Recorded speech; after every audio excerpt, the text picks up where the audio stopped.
Xborg token, XBG, is finally ready to launch, and we're going to be investigating into the tokenomics, the actual use cases of it, the utility, how high it's going to go, the potential risks. Do I think it's a good investment? Am I invested personally?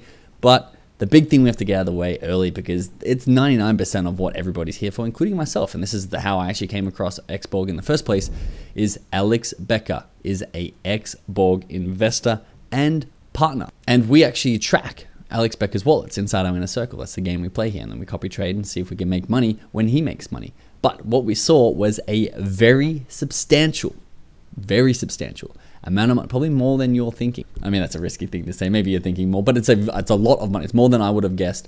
Flow from Alex Becker's wallet into the Xborg pre-sale round. And what's more interesting than that is not even in the top row of investors up here. They've got the president of the esports of France in the advisor role, the Swissborg co-founder, and the ex-chief of global officer of FaZe Clan. This project is one of those top A-tier level projects beyond what we talk about. We talk about some good blockchain games, some good blockchain infrastructure.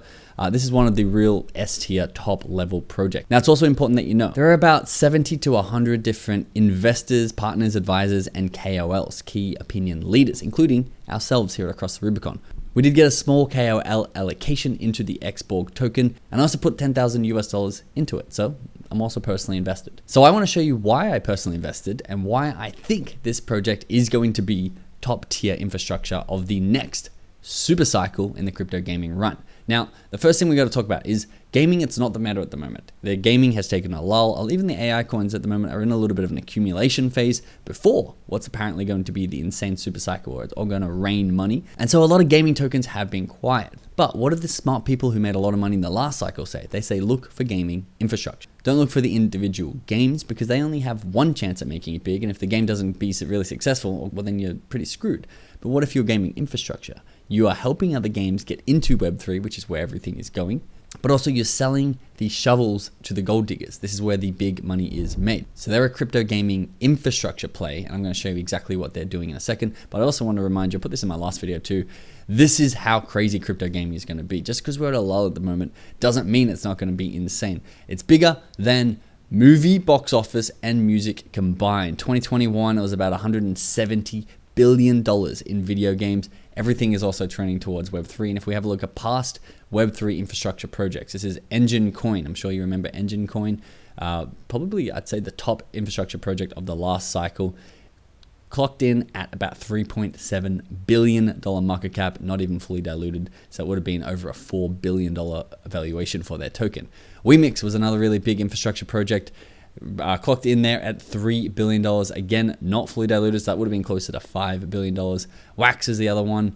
This one is also not fully diluted, so this would have been a bit higher than what we're about to read, but almost $2 billion. So we could say over $2 billion. So this is sort of the watermark of good blockchain crypto gaming infrastructure for whatever's coming around next. But there's a lot of people, including Becker, who keep saying that we're going to go way higher than we were in the past, which I personally would love to see. Now, I'm not going to go deep into what Xborg does. I'm going to give you a brief synopsis. We have another video if you want to go deeper, and a couple of use cases out of their light paper. But Xborg is basically like, remember in the old time when you could log into websites, I guess we still do this, with Facebook. Like Facebook was your online social media identity, and you'd go and you'd sign up to eBay or something, be like, I'll just use my Facebook identity. That is sort of the Web3 and gaming version of that, somewhat like Steam, where you have a centralized, although this is in the decentralized world, but a home hub and home profile, and this is sort of the mock-ups, the prototypes that they have, where you'll be able to have all your in-game accolades, all your skill levels, all your previous games, all your history, all of the skins and everything unlocked, all in your one player profile that is going to be used throughout a lot of popular games. So it's your Web3 gaming identity, which is a good niche to play in. They say data is collected from various sources, including real-time game data, APIs, and tournament platforms. Real-time game data is really awesome to have that pool instantly, ensuring privacy through the use of zero-knowledge proofs. That's a great blockchain technology, which means you don't actually have to see the data that's inside there to know that it is there. Inside their light paper, they have a few use cases, and actually I think they updated this light paper really recently, and it's a lot better than it used to be, even though it was good to start. So use case 1 of 3, custom in-game experiences. Games can seamlessly integrate into the Xborg ID, enabling users to access personalized rewards and experience based on the current or past in-game achievements. So if you are playing Counter-Strike, CSGO in the Web 2 world, imagine when you got to that 1,000 kill level. So that 1,000 kill level, 1 would be public, but 2 could be used to unlock perks or skins or other in-game bonuses. But also, I guess, you could use this in another game. So Halo, for example, and I know my gaming references might be a little bit older, but Halo could look at your CSGO level and actually integrate based on that because it's public blockchain data and no longer centralized within that one game ecosystem, but it becomes public. Now they're also creating a messaging protocol. They also have a launchpad. They're doing lots of other cool side quests. They're a whole ecosystem that is looking really professional, but they're saying that they can have brands, games, and organizations broadcast news and ads across the XBorg powered applications. Players will set their attention rate in XBG, which is their token, which broadcasters pay directly to them. So say, for example, you're on Instagram and you're like, for $3.50, I'll watch an ad. And advertisers on the other side will be like, oh, these guys will watch this ad for $3.50. I think we can make more money than that if we send it to 1,000 of them. Send, pay your fee, and you're actually making the money.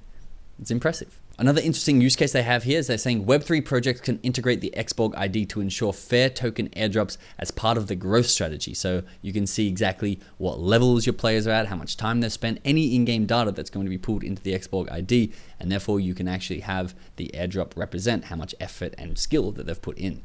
That the Launchpad, which we're talking about, gaming NFT lending, which I hadn't thought about until I read this while making this video. The current NFT lending primitives are inefficient as lenders don't know who they're lending to, and most players can't afford collateral. So the gaming industry is massive. We just looked at how big it was. And there's a lot of people who don't have a lot of money, and therefore they can't borrow NFTs or skins or things that they need to make a lot more money in the game. This was massive with Axie Infinity, where you could rent powerful Axies, I think the characters in Axie are actually called, and you could make a lot more money by renting that and then paying the person who you rented it from your rewards. It's like someone driving Uber renting a Tesla and then not having to pay petrol or gas fees and then splitting that profit with the person that's actually renting them the Tesla. And then they have tokenized esports, which is very interesting, which is basically like a DAO, but for esports teams and gaming communities and maybe even tournaments. So you can see there's great use case for them. NFT Boy, who has over 100K followers, tweeted about them and said that even though market conditions are pretty wrecked, as an investor, he's excited for a few reasons for the XBG launch, which is on August 19th, if I haven't said that already. XBorg is building the world's largest player identity protocol focused on gaming and already has a significant distribution with some of the biggest esports teams. We're going to get into their marketing, which is actually really impressive. They've got $9 million raised, including top gaming KOLs, key opinion leaders, like Alex Becker, Yellow Panther, Eli Starr, I don't know this guy, Flykites J and OX Raiden. There's also Virtual Bacon and a lot of other big names in the YouTube industry on this list. Yep, there's Virtual Bacon down there. There's Ivan on Tech and a few other big faces from the $9 million raise. And then he tweets, it will be interesting to see what happens as they are going with a 100% DEX, decentralized exchange route, and changing unlocks to allow for a higher day one float. I don't know about you, but I've seen enough of the high fully diluted values with low float and no product gaming launches, which is a couple of things to talk about there. There's been a lot of crypto gaming projects that have launched into a mediocre market with crazy dilution values, and the dilution just comes in and the whole token just bleeds out. So XBorg is trying to combat this in a couple of ways that I've seen. First of all, I thought it was really cool. They've put it to a vote to the community how we wanted them to launch the XBG token, and you can see the DEX won, which is why they are launching this way.